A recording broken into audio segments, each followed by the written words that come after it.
Morning, and this is Green Alignment, episode 7. I'm Kate Kellison, I'm Mary Kay. and we're going to be talking about a brand.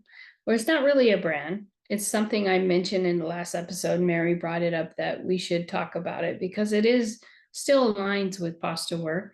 It's these shoes that Mary's been wearing for a while. I've been wearing for a while, called Xero Shoes. And I thought it'd be a good idea. So was Mary, to talk about it. So I'm gonna have Mary really explain it because she's the one who introduced it to me, about how you came to these products, how you use them, why we should be using them, and how they align with posture work. That's a big It question.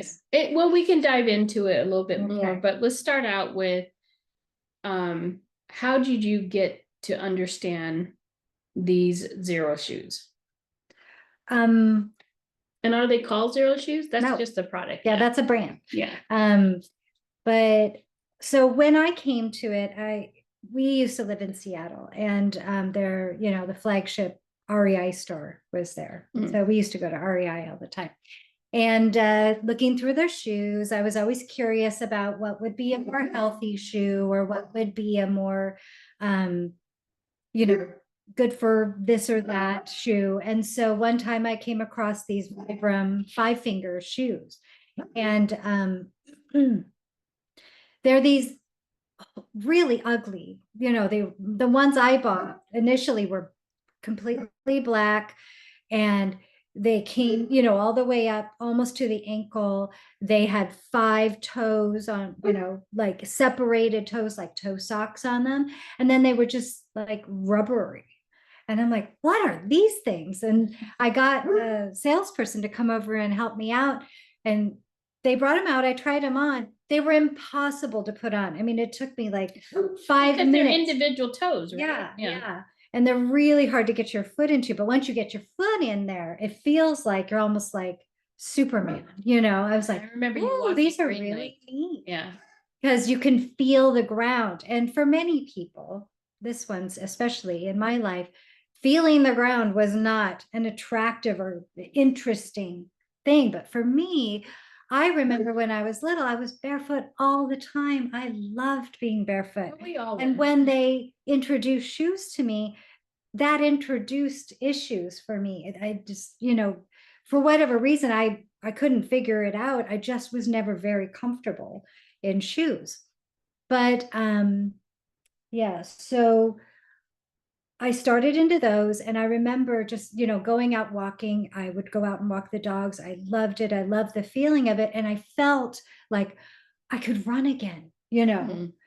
and I couldn't, because I had been dancing for years, and that kind of unfortunately developed my legs in such a way that running became impossible for me. So, but I felt like I could, and I just, I'd run for little, spurts, and I'd be like, oh, this Running is away so from your fun, brother. because your foot felt so protected, Yeah. and it felt so capable of movement, and it wasn't bound up. So Well, yeah, that was my first like entry in, and kind of piqued my curiosity. That's where my research began. As kids, though, we don't we're not afraid. Like we don't have that fear factor. As you get older and as an adult, you experience things, whether it's heartbroken or physical stuff, or Like stepping on glass, stepping on a or nail. rusted nail. Yeah, I've stepped on rusted nail, which was no fun. And but I remember as a kid running around, and That feeling. the grass is just you don't feel afraid. You're just naturally. And I think, and we all like style. So like when you have an outfit on, you want to have the nice shoes, you want the whole outfit to work. Yeah. And then you introduce some of these shoes that may not have the 4-inch heels, or they don't have the 4-inch heels, or the comfort of cushion, which, because of Marion educating me on the shoes I should be wearing because of my knee replacement, because I've had accidents and stuff, And I was reluctant because, again, I wanted comfort. I wanted to be able to walk and not have that pain, which honestly, I was screwing myself up even more. Well, when I met Kay, she was very committed to a couple different types of brands of running shoes. But when I met her, she wasn't a runner. Mm-mm. And I don't have any good examples of those, but Just go throw them out. running shoes, you know, a lot of them had an elevated heel, even though it's not like a heel in itself, it's an integrated heel, but Yeah. it's higher up. And then it kind of, the front of the toe rises up just a little bit. So you get that kind of rocker action. Unfortunately, if you think about having a heel, I'm trying to think about how I could show this, you know, like if you think about, you know, like here I have my glass of tea and, you know, okay, Yeah. so, you know, here it's on a flat surface, right? Ish. But if you put a heel underneath one edge of this, it has to tip. This is Causing your foot to tip. yeah, this is the heel underneath your shoe. So our bodies are not, you know, immovable like this cup. So what we do is then the force that we put into our body by having a heel, it, you know, it has to go somewhere. And so for some people, they'll take a lot of that force right in their knee. Mm-hmm. And I think that's probably what you did. Me, I wore heels a lot. I had a huge shoe collection, and they were so adorable. And I was not happy with the way that those five fingers looked, but boy, did they feel good to me. Yeah. So it ignited a curiosity in me. And the more I read about them, the more I researched them, the more I believe that maybe some of my issues in my body were probably being caused by the shoes. Well, and I find it interesting how we pick shoes for comfort or style without or technology. Like running shoes are promoted to us because they're going to fix us. Yeah. You know, you go into, she used to go into a real running store, yeah. and they'd watch you walk or put you on a machine and they tell you, oh, you're an overpronator or you're a supinator or you do this or that. And they'd sell you shoes to correct that. Yeah. But the problem is, I was just researching this yesterday, in fact, in 2024, the stats on runners are like 50% injury across the board, you know, for everybody. And I'm just like 50% injury? That is really high. Yeah. And I'm wondering if that's a pretty dangerous pastime. Yeah. And I'm wondering when we run, because I can't remember how you brought it up or anything, but most runners run on their pad. They don't run on their heel, right? They pad to heel, or I can't remember how you brought up that subject for a reason on how you run on your pad of feet. I can't remember. A lot of running shoes have that padding and immobilization of the heel integrated into the shoe for stability. And what that ends up doing is that people, when they run, and I used to do this too, even in the way that I walked, I would strike my heel as I'm moving through my gait. What you don't understand is that oftentimes running and walking are different. We move through the foot from heel to toe off in our walking, but in running, it's probably more you land on the ball of your foot. Right.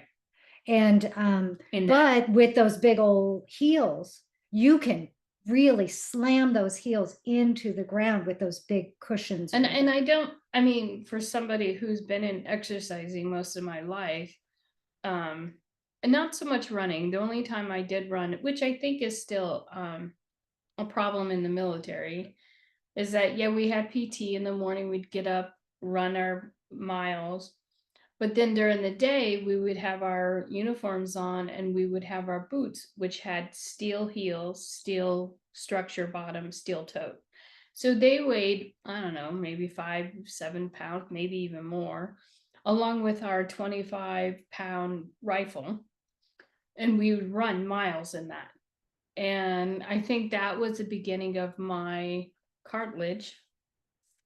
And even though I was very fit, working out and stuff like that, the running in multiple different shoes, but specifically in the boots, caused a lot of damage in my body, from like shoulders to elbows and stuff like that. And I don't think we really get that until we get older, or we have accidents, or because I think in a youthful, when you're young, you just feel indestructible, right?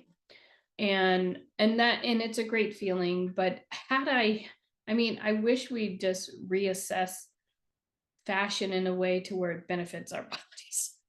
I know.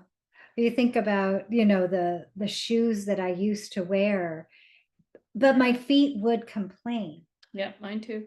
Yeah. Because she has some shoes that she's going to show the difference, and one of them are my Fry boots that I will never give up because I do love them. However, I don't wear them often, and when I wear them, I make sure I'm not walking very far. I'm not running. I do wear these shoes when we're dancing because there's just certain shoes that you can dance and have more fun, but afterwards I suffer because it's just pain. But man, they're so cool. And Yeah, they are cool. They're beautiful, actually. but I don't But these wear them as shoes, often as I used to. so you can see that they have a heel on them. They have a very pointed toe. Yeah. Let me just show you my toes. I couldn't even fit, across here. This toe box is so small. And if you did it just fit 'em in there, squishes yeah. all your toes together. It's completely not pliable. This thing is hardly going to bend. Oh, you think I'm going to break them? They just, look at them. They just have no movement to them whatsoever. To me, these, and then see this rise that's in the front. It makes your toes go like that. So yeah, these are just, to me, would just be torturous. And in the military, it'd be worse than that, because I don't even have my military boots. But in the military, you have to have steel toe boots because of what we work on the ships, because I was in the Navy, and we're multiple different layers of ships, and things fall. Oh yeah. And as a welder or construction and everything, when you're fitting a pipe, they fall. And so it's protective, but at the same time, that was 24/7. Like, we were on watch, we wore those boots, and we ran in those boots. And you worked in those boots. And we worked in those boots, and they were protective, but they weren't meant to run in. But when you have multiple different things in your life as a military, you have to have minimum resources. And so those boots were very protective, but I would never wear them again. These are ones that I thought were very cute years ago. Yeah, dance goes. These, I went nuts for dance goes for many years. And again, you can see how high the heel is. It's a bit of a platform. It's high in the front as well. There's a little bit more room, but still it narrows down into somewhat of a point. So it's, it's pretty wide across here, but it's very narrow in the toes. So it's going to squish your toes. And then there's no movement here. It's this thing Dance is goes recommended for like hospital personnel. Yeah, a lot of people wear these. Doctors and nurses wear them. People who are on their feet a lot. And these shoes really helped me when I was trying to work and I was on my feet a lot.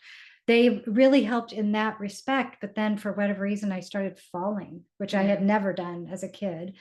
Probably because there's incredible platforms. So if this shoe starts to, you hit a rock or something, you're going down. The whole thing is just gonna tip as one big plane, and just throw you. I had a few pair of dance goes myself.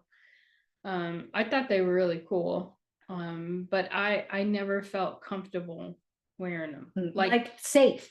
Yeah, because I'm a little different than you because I had balance issues. Not so much now, but my balance issues when I was in a wicked car accident or stuff, I would lose balance and I would fall. And again, my whole life, well, not my whole life, I would say after my accident, I was never comfortable.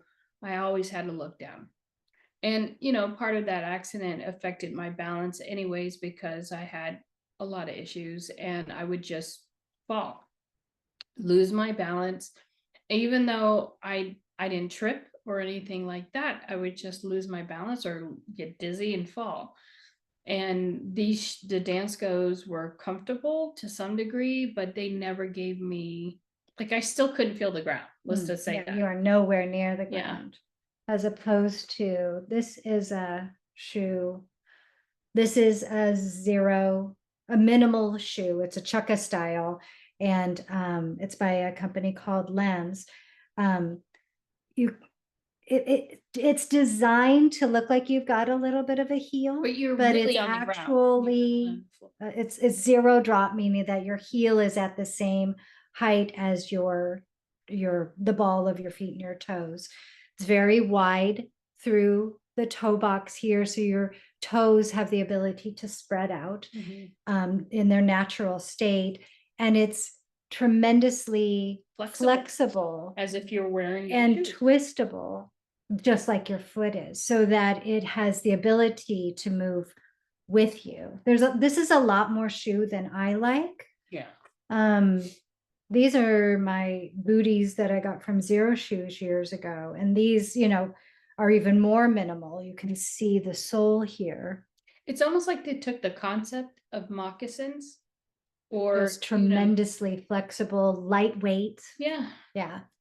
I mean, I don't think this is a new concept. I think it's a new concept because we're used to. Well, this would be more akin to a primitive shoe. This has obviously a pretty high-tech sole on it, but this sandal would be something that would have been something that was made by indigenous people. They just get a big sheath or weave something together in the sense of a sole, and then put a simple tie on top, and that would give you some protection, as well as and if you think about weather, like, sure, you have sandals and stuff, or like boots that Mary showed you and everything, and this isn't a new concept.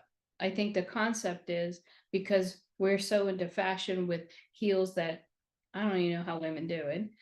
I mean, I couldn't even do it on the little kitten heels, like they're called kitten heels, but even in the Navy, when you're in your dress blues, women had more like patent leather kind of concept with a heel like this.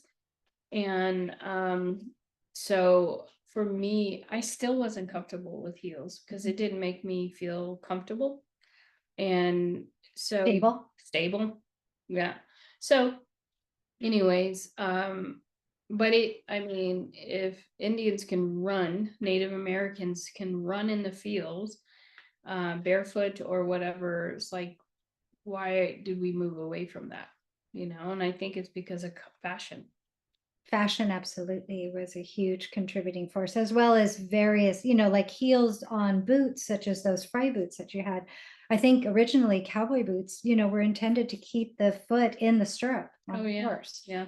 Maybe to elevate you above the ground a little bit. I'm not sure exactly why, but it definitely has a lot to do with fashion and style. I mean, cowboy boots are pretty cool. Yeah. And it's been hard for me, I have to say, a lot of these Xero shoes or whatever are not as cute as I'd like them to be. Yeah. But it's a concept, especially when women who are so used to dressing up, and even men.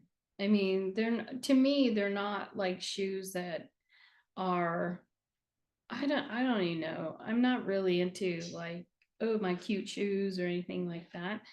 I think my look has changed so much based on my body. Like, I really like feeling good. I like feeling stable. I like feeling that I can look up instead of looking down. And I don't think the shoes are ugly. I think they fit with shorts. I think they fit with dresses. Like, it's like, we live into California, so obviously our weather's different than when we lived in Seattle, which was rain. But I have Xero snow boots. Yeah. You know, so they make a wide variety. I think they would benefit our society greatly if they could somehow help us get some steel-toed Oh, work boots, you know, yeah. that also had the, you know, gave really good protection, but also still had the ability to bend Yeah. and twist. Which is hard because steel toe is not bendable. But if you think about it, we're willing to wear water shoes, like those water shoes that protect us on the sharp rocks and stuff. Well, and those would be your cheapest Yeah, type of shoes. If you wanted to get something that was zero drop and very, very inexpensive, you could just go and get a pair of shoes that you would wear in the water. Yeah. And those, for the most part, super pliable, you know. Well, and remember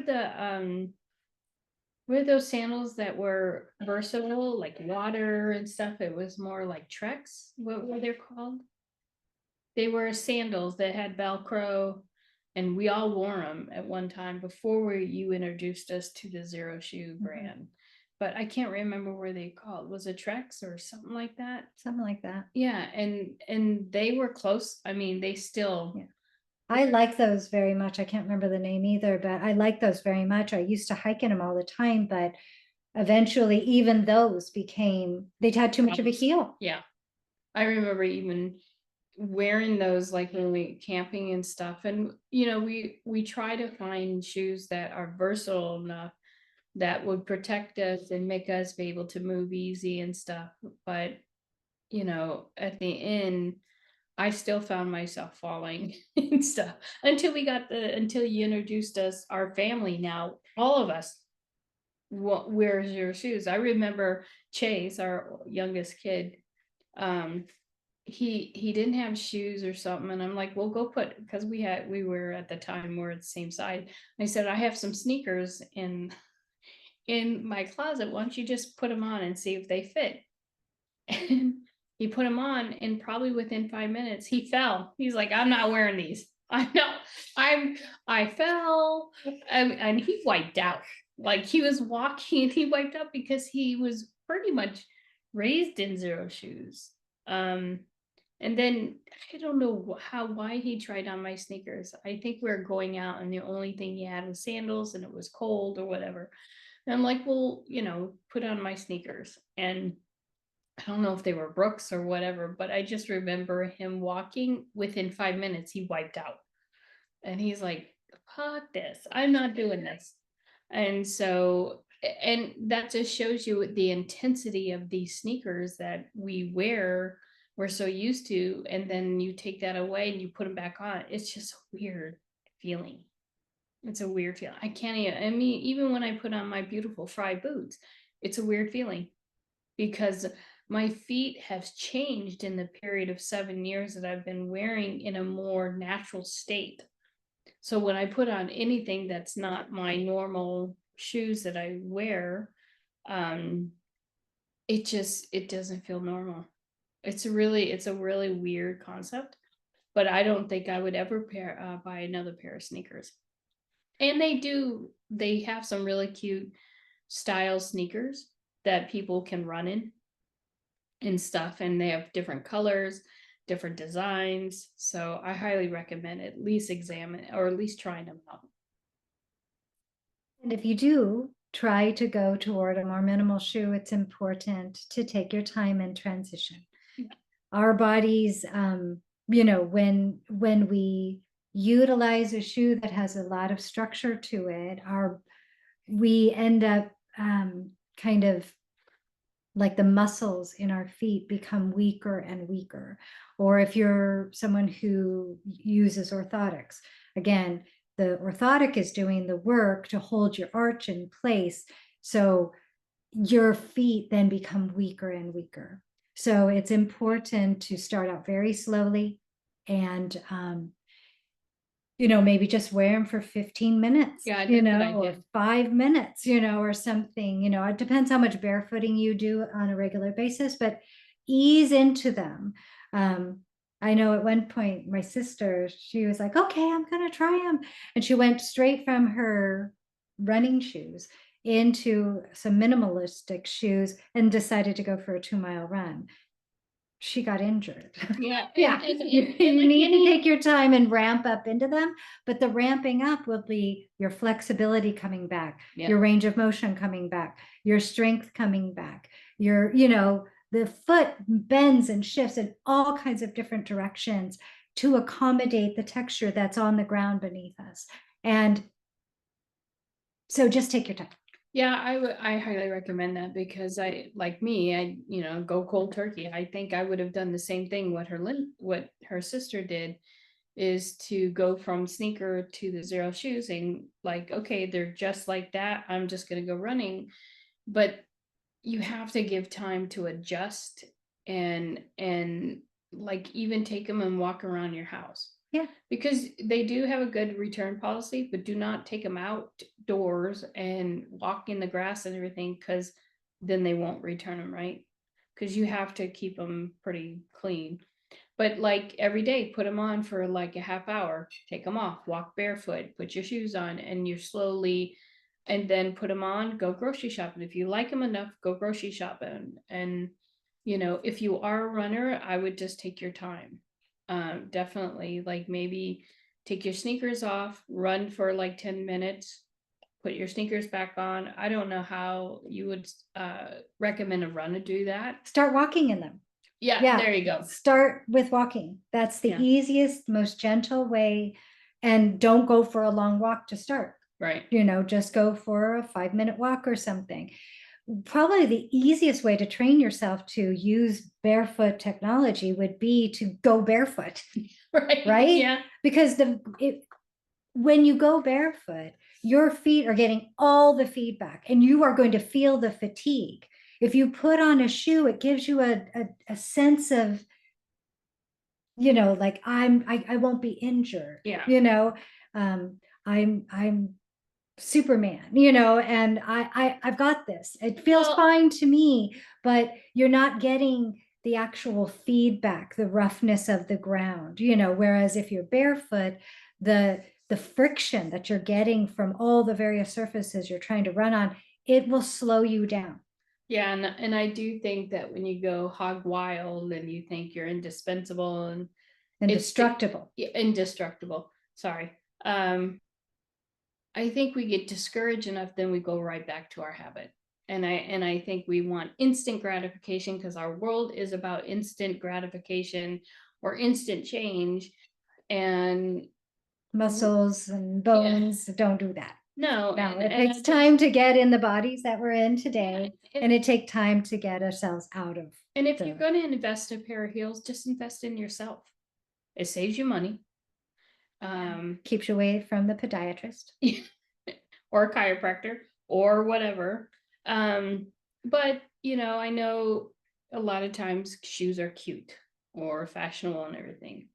But and no one's saying to give up your heels to some degree, because even if you want to go out, if you're wearing your Xero shoes, you might be surprised on how different the two are. And maybe wear the shoes, take the picture, slip your Xero minimal sandals into your purse and keep those for when you have to take those heels off because you're dying. Yeah. So anyway, so I think this was a good episode on explaining the products that I mentioned in the last episodes. We'll put some resources down there so you can go check out the shoes and the different Lems and Xero shoes or whatever shoes at REI. And we hope this was helpful. We appreciate your time. Like, subscribe, and comment.